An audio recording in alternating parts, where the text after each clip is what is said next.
Hello, welcome to yet another video of Acharya Nidana Academy. In this particular video, we are going to discuss the concept of Vyabhichari Hetu.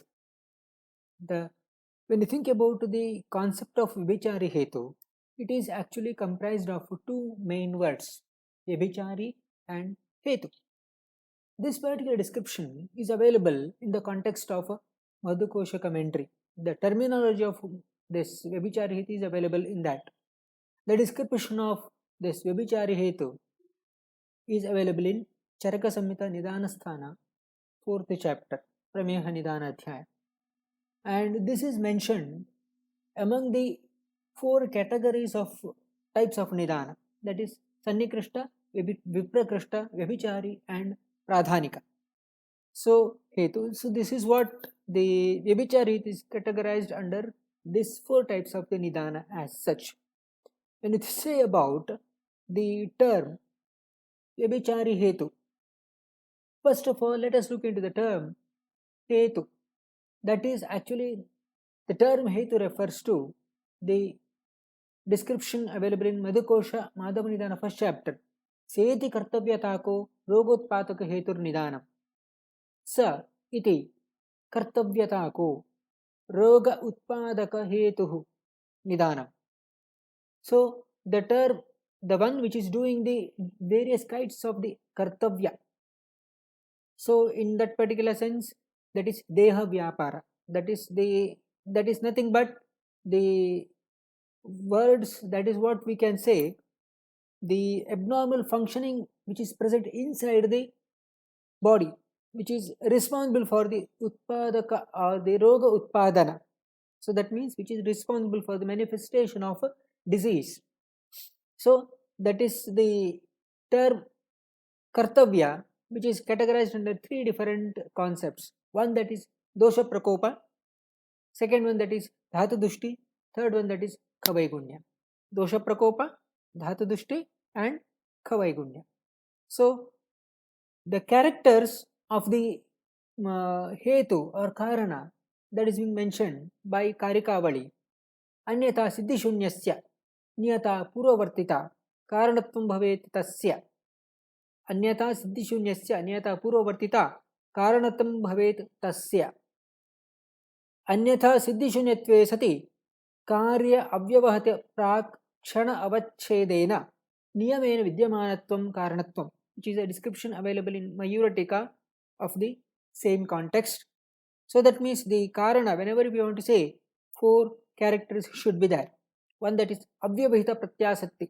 So that means the immediacy. Whenever if you say, that is whenever if a person is doing adhyasana, so that may be responsible for the agnimandya.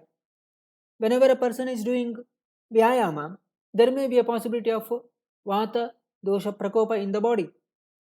If the person is consuming is doing diva swapna, there may be a possibility of a vitiation of kapha dosha in the body. Or if the person is consuming excess amount of the gobi manchurian, there may be a possibility of vitiation of pitta dosha, that is immediacy. So that means the one which is responsible for the next effect, cause earlier ones, and it is the effect. So immediacy, unconditionality, that is anyatha siddhishunyata. What actual unconditionality refers to? So that is whenever if you say about the ruksha, invariably that may be responsible for the increase of the ruksha guna in the body. If a person is consuming or exposed to hot sunlight, there may be a possibility of increase of the ushna guna in the body. Or if the person is consuming residing in the AC environment, there may be a possibility of increase of the shita guna in the body. So that means there may be this particular shita guna effect may be observed in different body systems. Suppose if the person is consuming shita air, respiratory system will be afflicted there. Unconditionally, there may be a possibility of increase of reduced secretions in the respiratory tract. If the AC environment, if a person is residing, so this particular shita guna that may be having an impact on peripheral vasoconstriction. So that means cardiovascular system will be coming at fault, where there may be a possibility of a vasoconstriction is going to take place. So that means the sweating will be reduced there. So third aspect, there is niyatatva. So that means invariability. Consumption of chilies, so that may be responsible for the increase of the ushnata in the body. Similarly, if a person is consuming the uh, dadhi, there may be a possibility of a increase of abhishyandi guna in the body. So purvavartita, so that means antecedency. Adhyashana, so that too, if a person is consuming the sour curds, which is again coming under the antecedency. Frequently, if he is consuming sour curds, that is naturally responsible for increase of the pitta as well as kapha dosha in the body.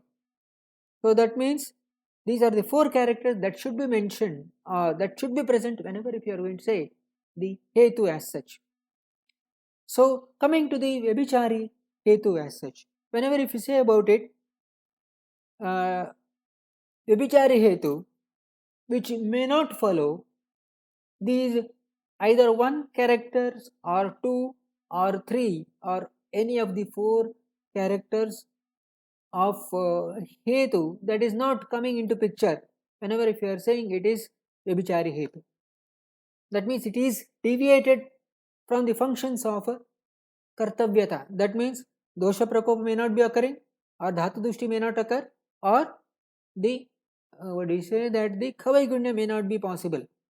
So the Charaka says, Iha khalu nidana dosha dusha visheshebhyo vikara vighata bhava abhava prativishesha bhavanti yada hi ete trayo nidana adi visheshaha parasparam na anubadhanti अथवा कालप्रकर्षात् अबलीयांसो अथवा अनुबध्नन्ति न तदा विकार अभिनिर्वृत्तिः चिराद्वा अपि अभिनिर्वर्तन्ते तनवो वा भवन्ति यथोक्त सर्वलिंगा वा.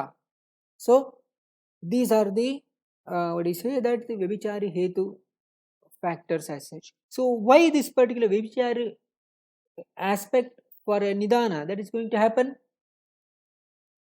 So if a person is consuming any kind of the Nidana, that should lead to disease manifestation.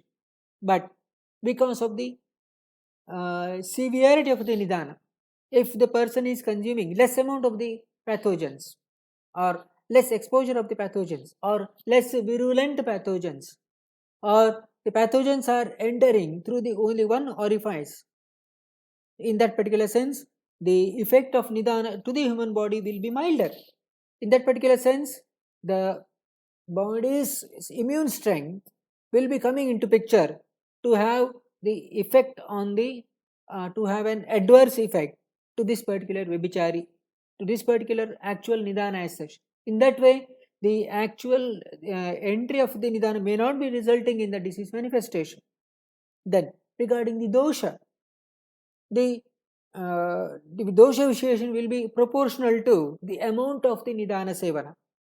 If the Nidana is milder dosha prakopa may be possible. If the Nidana is very stronger, then there will be stronger dosha prakopa may be possible.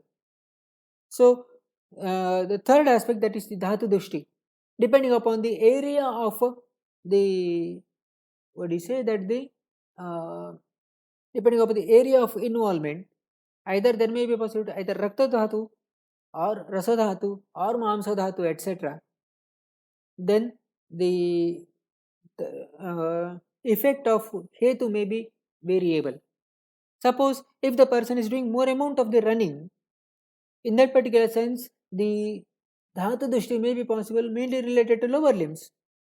Though the all over the body the effect is going to get observed, but the mansa, meda, asthi or majja, etc., that may be related to lower limb, that may be afflicted more. The chances of affliction will be more. Suppose if the person is doing more amount of the cooking, then if he is standing for longer amount of time, lower limb may be affected. Or if the person is sitting for longer amount of time in case of cooking, then there may be a possibility of upper limb may be afflicted there. So like that, depending upon the Nidana Sevana, the dosha visheshan or dhatu dushti may be observed. And the outcome of Vyabhichari Hetu as such. Why this variables may possible? Because of the abnormal Nidana or Dosha or Dusha. Whenever there is these are the four different aspects that can be possible, that is Chirena Vikara Jananam. So that means the disease manifestation will be prolonged. Suppose if the Nidana, that is Adhyashana, if the person is doing Adhyashana, there may be, if a person is doing less amount of the Adhyashana, then there may be a possibility Chirena Vikara Jananam. And Vikara Ajananam, if the body strength, physical strength is so strong, then Adhyashana may not be responsible for the disease manifestation immediately, or the disease manifestation may be checked. Anuvikara Jananam, milder form of the disease can be possible. So, Adhyashana, little amount of Adhyashana, then there may be a milder disease manifestation. Ayathokta Sarva Lakshana Vikara Jananam. So, that means the disease Lakshana that is being mentioned, all the Lakshana may not be visible in an individual, depending upon one's physical strength as well as the degree of Nidana Sevana as well as the dosha impact and the Dhatu Dushti plus even Kavaigunya. So, take home message from today's discussion will be Vyabhichari Hetu is one type of Hetu mentioned in the Madhukosha commentary of Madhava Nidana. It is considered as one of the weakest cause.